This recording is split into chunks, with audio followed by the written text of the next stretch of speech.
மனோஜுக்கு இந்த அசிங்கம் தேவைதான் அப்படின்னு சொல்லி யாரெல்லாம் நினைக்கிறீங்களோ அவங்களாம் வீடியோ கலெக்ட் பண்ணிக்கோங்க. ஆமாங்க, மனோஜ் இப்போ ஜெயிலுக்கு போயிருக்காரு. உண்மையிலே இது ஒரு நல்ல விஷயம் தான். ஏன்னா எதுலையாவது ஒன்றுக்காவது தண்டனை கிடைச்சாதான் நல்லா இருக்கும். ஒன்றுக்குமே தண்டனை கிடைக்கல அப்படின்னா கண்டிப்பா மனோஜ் இன்னும் மேலும் தப்புகள் பண்ணிக்கிட்டே தான் இருப்பாரு. அதெல்லாம் தடுக்கணும் அப்படின்னா சில விஷயங்கள்ல மாட்டி அவர் இந்த மாதிரி ஜெயிலுக்கு போனாதான் புத்தி வரும் அப்படின்னு சொல்லலாம். ஓகேங்க, இன்னைக்கு எபிசோட் நடந்த முக்கியமான விஷயங்கள் என்ன அப்படின்றத பார்த்துட்டு இனி நாளைக்கு எபிசோட்ல என்ன நடக்க போகுது அப்படின்றத பார்க்கலாம். இன்னைக்கு எபிசோட் ஆரம்பத்தில் பார்த்தீங்கன்னா முத்து மீனா ரெண்டு பேரும் சேர்ந்து அவங்க சேர்த்து வச்ச பணத்தெல்லாம் எண்ணிக்கிட்டு இருக்காங்க.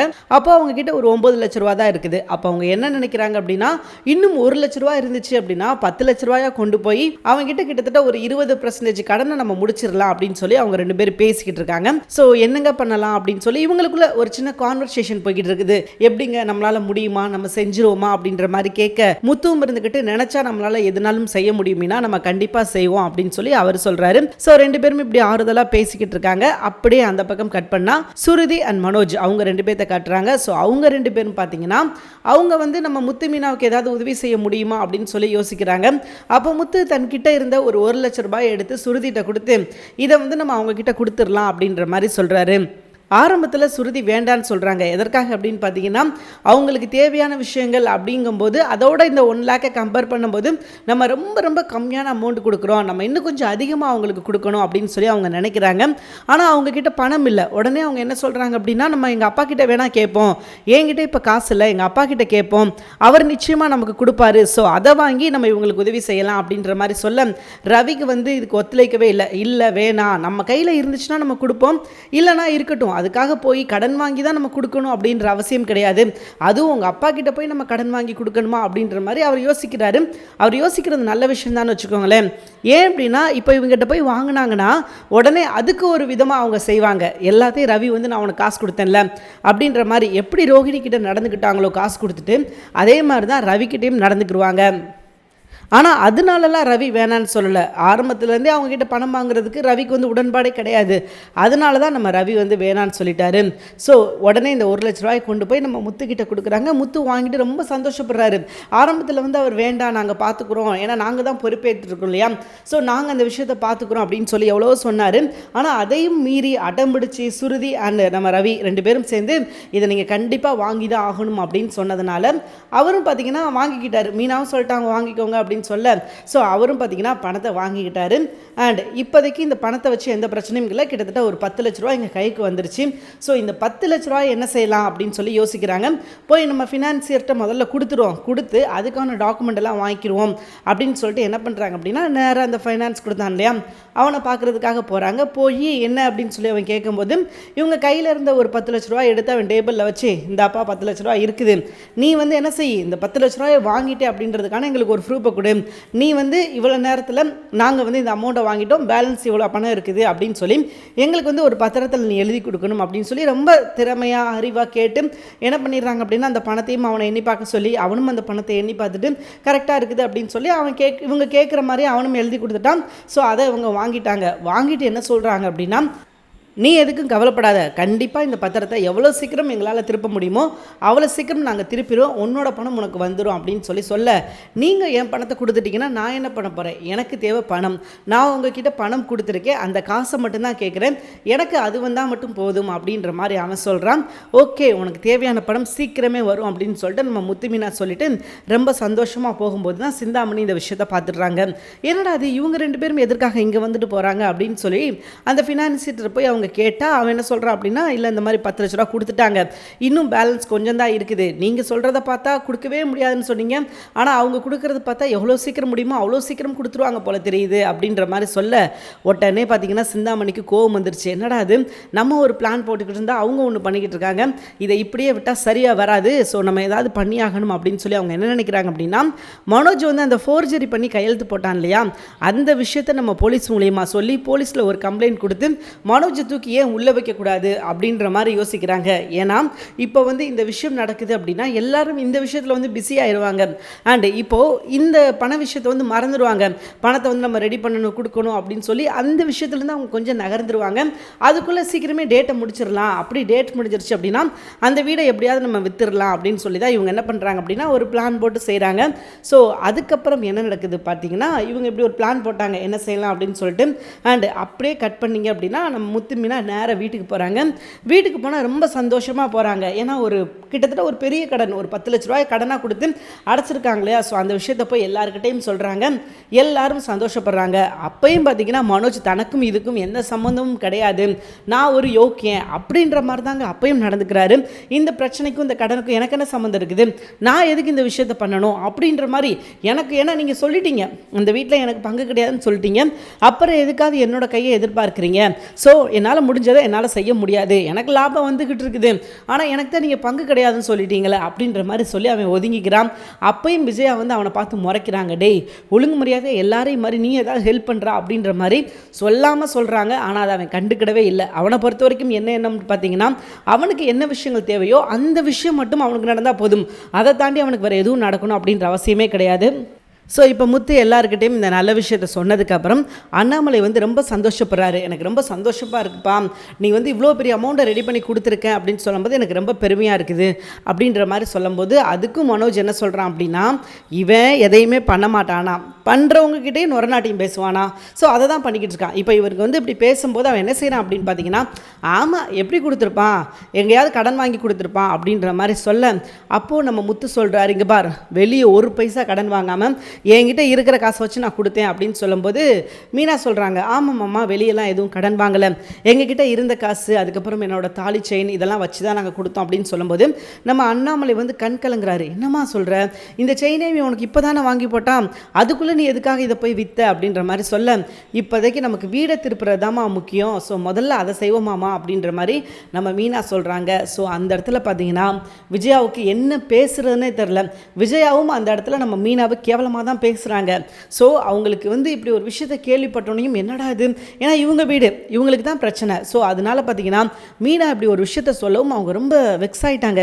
மீனாவா இப்படி பண்ணா, ஸோ இது இப்படி பண்ணுவான்னு சொல்லி நம்ம நினச்சி கூட பார்க்கல அப்படின்னு சொல்லி அவங்க ஒரு மாதிரி ஃபீல் ஆகுறாங்க. பட் இருந்தாலும் இந்த நடிப்பெல்லாம் இங்கே வேண்டாம் அப்படின்ற மாதிரி தான் நம்ம சொல்ல தோணுது. ஏன்னா பண்ணுறதெல்லாம் இவங்க தான், ஆரம்பத்திலேருந்து மனோஜை ஏற்றி விட்டு எல்லா பிரச்சனைக்கும் காரணமாக இருக்கிறது இவங்க தான். பட் இவங்க ஒரு நல்ல விஷயம் செய்வாங்க அப்படின்னா கண்டிப்பாக அதை நம்ப முடியாது, அதை நம்மளால் ஏற்றுக்க முடியாது. சரி, இது ஒரு பக்கம் இப்படி போய்கிட்டு இருக்க, இந்த பிரச்சனையெல்லாம் முடிய போது இவங்க பேசி முடிக்கிறாங்க. மனோஜ் வந்து இதுக்கு எனக்கு எந்த சம்மந்தம் கிடையாது அப்படின்ற மாதிரி சொல்லி முடிக்கிறாரு. கரெக்டாக அந்நேரம் போலீஸ் வருது. ஏன் அப்படின்னு பார்த்தீங்கன்னா, சிந்தாமணி ஆல்ரெடி அவன்கிட்ட சொல்லி ஃபினான்சியர்கிட்ட சொல்லி போலீஸ் கம்ப்ளைண்ட் கொடுத்துட்டாங்க. இந்த மாதிரி மனோஜ் வந்து ஃபோர்ஜரி பண்ணி கையெழுத்து போட்டிருக்கான், அது என்னன்னு கேளுங்க அப்படின்னு சொல்லி இவங்க வந்து மனோஜை வந்து கைது பண்ண போகிறேன் அப்படின்ற மாதிரி சொல்ல, எவ்வளவோ வீட்டில் உள்ளவங்க எல்லாரும் பேசி பார்க்குறாங்க. இங்கே பாருங்கள், இந்த பிரச்சனை முடிஞ்சிருச்சு, அவங்கக்கிட்ட நாங்கள் ஆல்ரெடி 10 லட்ச ரூபாய் கொடுத்து 10 லட்ச ரூபாய்க்கான பத்திரத்தையும் நாங்கள் திருப்பி வாங்கிட்டு வந்துட்டோம்.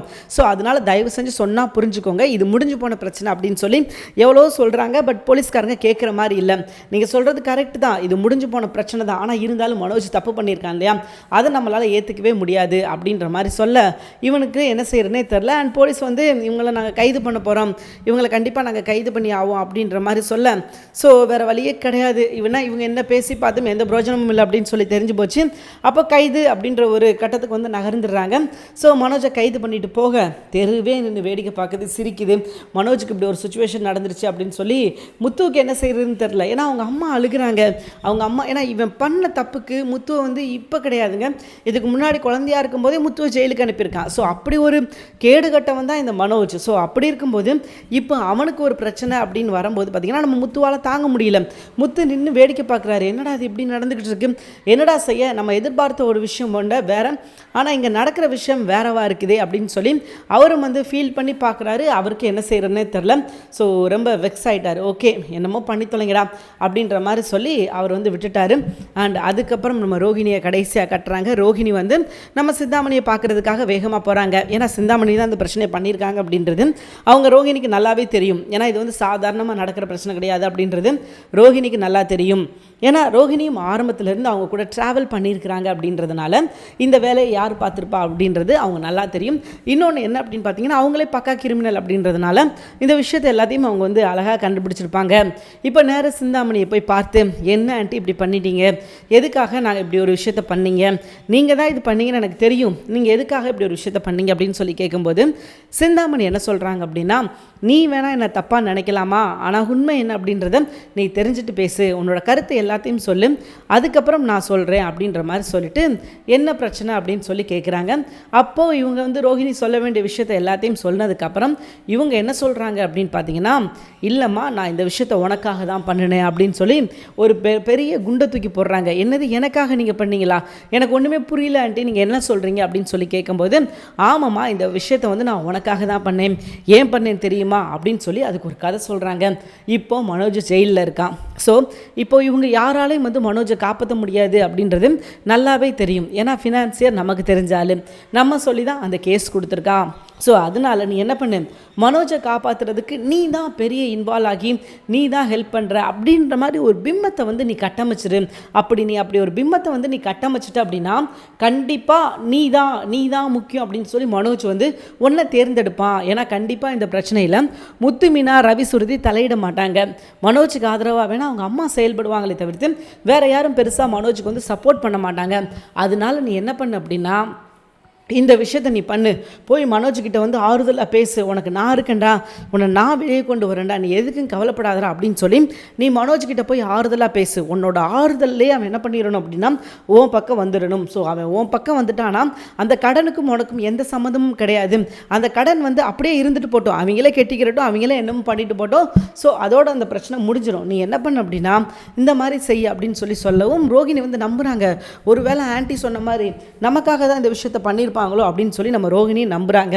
ஆனால் இவங்களோட பிளான் அப்படின்றது வேற. இவங்களோட பிளான் என்ன அப்படின்னு பார்த்தீங்கன்னா, அந்த வீடு இவங்க கைக்கு வரணும், நல்ல ஒரு மெயின் ஏரியாவில் இருக்குது. ஸோ அந்த வீடு நம்ம கைக்கு வந்துருச்சு அப்படின்னா நிச்சயமாக எப்படியாவது இந்த விஷயத்த நம்ம வந்து பெரிய லெவலுக்கு விற்று நல்ல பணம் சம்பாதிச்சிடலாம் அப்படின்ற மாதிரி அவங்க பிளான் பண்ணியிருக்காங்களே தவிர்த்து உண்மையிலே இதில் நல்லெண்ணம் அப்படின்னு பார்த்தீங்கன்னா ஒன்றுமே கிடையாது. முழுக்க முழுக்க அயோக்கியத்தனம் மட்டும்தான் இருக்குது. ஏன்னா அதுதான் அவங்களுக்கு தேவை. ஸோ அதுக்காக தான் இந்த விஷயங்கள்லாம் பண்ணிக்கிட்டு இருக்காங்க. இதில் ரோஹிணியை பகடைக்காயாக பயன்படுத்துகிறதா இருக்கட்டும், விஜயாவை பகடைக்காயாக பயன்படுத்துகிறதா இருக்கட்டும், இது எல்லாமே ரொம்பவே நல்லா இருந்துச்சு அப்படின்னு சொல்லலாம். சரிங்க, இன்றைக்கி எபிசோடில் நடந்த விஷயங்கள் அப்படின்னு பார்த்தீங்கன்னா இவ்வளோ தான். அண்ட் இதுக்கப்புறம் என்ன நடக்க போகுது, ஏன்னா அதுதான் முக்கியமான விஷயம். இதுக்கப்புறம் நடக்க போகிற விஷயங்கள் என்ன, எப்படி இந்த பிரச்சனையை வந்து ஹேண்டில் பண்ண போகிறாங்க, இதற்கான சொல்யூஷன் என்ன, தீர்வு என்ன அப்படின்றது தான் இந்த வீடியோவில் பார்க்க போகிறோம். சரி, இப்போ இந்த பிரச்சனை போய்கிட்டு இருக்கு இல்லையா, இதற்கான சொல்யூஷன் என்ன அப்படின்னு கேட்டிங்கன்னா ஒன்றுமே கிடையாது. மீனா அடுத்து போய் மனோஜை மீட்கிறதுக்கு என்ன விஷயம் பண்ணணுமோ அதுதான் சொல்யூஷன். அதை தான் அவங்க பண்ண போகிறாங்க. ஏன்னா மனோஜை வந்து இப்போ மீட்கிற ஒரே கெப்பாசிட்டி முத்து மீனா கிட்ட தான் இருக்குது. ஏன்னா அவங்க தான் ஹீரோயின், அவங்களால தான் பண்ண முடியும். அதனால இப்போ நம்ம மீனா வந்து கிளம்பிட்டாங்க. இப்போ அண்ணாமலை என்ன சொல்கிறார் அப்படின்னா, விஜயாவை இப்படி பார்க்குறதுக்கே கஷ்டமாக இருக்குது, எல்லா பிரச்சனைக்கும் இவங்க தான் காரணம், அது வந்து எனக்கும் தெரியும் உனக்கும் தெரியும், ஆனால் இருந்தாலும் நம்ம வீடு வந்து ஒரு கலையிலேருந்து போயிருக்குது, நம்ம வீடு எப்பயுமே பிரச்சனையாக இருக்குது, ஸோ நம்ம என்ன செய்யலாம் அப்படின்னு சொல்லி மீனா கிட்ட கேட்கும்போது மீனா என்ன சொல்கிறாங்க அப்படின்னா, நீங்கள் கவலைப்படாதீங்க மாமா, இப்போ என்ன உங்களுக்கு அவங்க வெளியே வரணும் அவ்வளோதானே, நீங்கள் கவலைப்படாதீங்க, அவங்கள வெளியே கொண்டு வர்றதுக்கு என்னால் என்ன விஷயங்கள் பண்ண முடியுமோ அந்த விஷயத்தை நான் பண்ணுறேன், என்னால் எவ்வளோ சீக்கிரம் முடியுமோ அவ்வளோ சீக்கிரம் நான் வெளியே கொண்டு வந்துடுறேன், நீங்கள் இதை நினச்சி நீங்கள் கவலைப்படாதீங்க அப்படின்ற மாதிரி சொல்ல, எல்லாம் புரியுதுமா, ஆனால் வீட்டை நினச்சாதான் ரொம்ப கவலையாக இருக்குது, இதே பிரச்சனை திரும்ப திரும்ப தொடர்ந்துக்கிட்டு இருந்துச்சு அப்படின்னா எப்படி நல்லா இருக்கும், நீயே யோசிச்சுப்பார், இது சரிப்பட்டு வருமா, இது வந்து கரெக்டு தானா அப்படின்னு யோசிச்சுப்பார், எதுவுமே சரி கிடையாது, எல்லாமே பிரச்சனையில் தான் போய்கிட்டு இருக்கு அப்படின்னு சொல்லி அண்ணாமலை தன்னோட மனக்குமுறலில் வந்து மீனா கிட்ட சொல்ல மீனா கிளம்பிறங்கிட்டாங்க. ஓகே, நீங்கள் எதுக்கும் கவலைப்படாதீங்க, இப்போ என்ன நம்ம மனோஜை வெளியே கொண்டு வரணும் அவ்வளோதானே, எனக்கு மனோஜை பிடிக்காது, ஆனால் இருந்தாலும் மனோஜை வெளியே கொண்டு வர்றதுக்கு என்னால் என்ன பண்ண முடியுமோ நான் பண்ணுறேன் அப்படின்ற மாதிரி சொல்லி நம்ம மீனா கிளம்பிறங்கியிருக்காங்க. ஆரம்பத்தில் அந்த ஃபினான்சியரை பார்க்கலான்னு தான் முடிவு எடுக்கிறாங்க. ஆனால் இந்த விஷயத்தை யார் பண்ணா அப்படின்றது மீனாவுக்கு நல்லாவே தெரியும். ஏன்னா முழுக்க முழுக்க இதில் வந்து அவனுக்கு மட்டும் சம்பந்தம் கிடையாது, இது வந்து சிந்தாமணியோட திட்டமிட்ட பிளான் அப்படின்றத அவங்க புரிஞ்சுக்கிட்டாங்க. அப்போ அவங்க என்ன பண்ணுறாங்க அப்படின்னு பார்த்தீங்கன்னா, ஸோ முதல்ல சிந்தாமணியை போய் பார்த்து பேசுகிறாங்க. இங்கே பாருங்கள், உங்களுக்கு எனக்கு பிரச்சனை, ஒரு பிரச்சனை கொடுத்துட்டீங்க, அதை சமாளிக்கிறதுக்காக நான் ஓடிக்கிட்டு இருக்கேன். இப்போ மறுபடியும் நீங்கள் ஒரு பிரச்சனை கொடுக்குறீங்க, இது சரியே கிடையாது, இதே மாதிரி போய்கிட்டு இருந்துச்சுன்னா இது வந்து ரொம்ப தப்பாக முடிஞ்சிடும் அப்படின்னு சொல்லி மீனா சொல்கிறாங்க. ஆனால் அதை வந்து அவங்க ஏற்றுக்க மாட்டேங்கிறாங்க. நீ சொல்கிறதெல்லாம் சரிதான்ப்பா, பட் நீ என்ன எனக்கு ஆர்டர் போடுறது, முதல்ல நீ யார் எனக்கு ஆர்டர் போட, உனக்கும் எனக்கும் என்ன சம்மந்தம் அப்படின்ற மாதிரி இவங்க கேட்க மீனாவுக்கு தூக்கி வாரி போட்டுருச்சு. என்னடா அது இவங்க எப்படி கேட்குறாங்க அப்படின்னு சொல்லி. சரி, இந்த பிரச்சனையை நீங்கள் தான் பண்ணீங்கன்னு எனக்கு நல்லா தெரியும், ஆனால் ஏன் பண்ணீங்க, எதுக்கு பண்ணீங்க அப்படின்னு தெரிஞ்சுக்கிறலாமா அப்படின்ற மாதிரி மீனா கேட்க, அப்போது ஒன்று விடாமல் சிந்தாமணி சொல்லிட்டாங்க. என்ன சொல்கிறாங்க அப்படின்னா, ஒன்றும் கிடையாது கண்ணு, இந்த வீடு நல்ல இடத்துல இருக்குது சரியா, இப்போ அந்த வீடை விற்றா பல கோடி ரூபாய்க்கு போகும். ஸோ அந்த பல கோடியை உங்ககிட்ட கொடுத்து அந்த வீடை வாங்குறதுக்கு நான் ஒன்றும் முட்டாள் கிடையாது. அதனால நான் என்ன செய்ய போகிறேன் அப்படின்னா, அந்த வீட்டை ஏலத்துக்கு வைக்க போகிறேன். ஸோ ஏலத்தை நான் தான் எடுக்க போகிறேன், அந்த வீடை நான் தான் முடிக்க போகிறேன், அந்த வீடு எனக்கு தான். ஸோ அந்த வீடை வச்சு தான் நான் என்ன பண்ண போகிறேன் அப்படின்னா, என்னோட அடுத்த கட்ட மூவை நான் பண்ண போகிறேன் அப்படின்ற மாதிரி சொல்ல, அப்போ தான் மீனாவுக்கு ஒரு விஷயம் புரியுது. இது எதுவுமே தெரியாமல் நடக்கலை, எல்லாம் பக்கா ஸ்கிரிப்டடு, பக்காவாக பிளான் பண்ணி சிந்தாமணி பண்ணியிருக்காங்க அப்படின்றத நம்ம மீனா புரிஞ்சுக்கிறாங்க. சரி, புரிஞ்சுக்கிட்டு இதுக்கப்புறம் அவங்க என்ன பண்ண போகிறாங்க, எப்படி சமாளிக்க முடியும். ஏன்னா இப்போ மனோஜ் ஜெயிலிருந்து வெளியே வரணும் அப்படின்னா, ஒன்று அந்த கடனை வந்து எல்லாத்தையும் அடைச்சிடணும், அது மட்டும்தான் ஆப்ஷன், வேறு ஆப்ஷனே கிடையாது.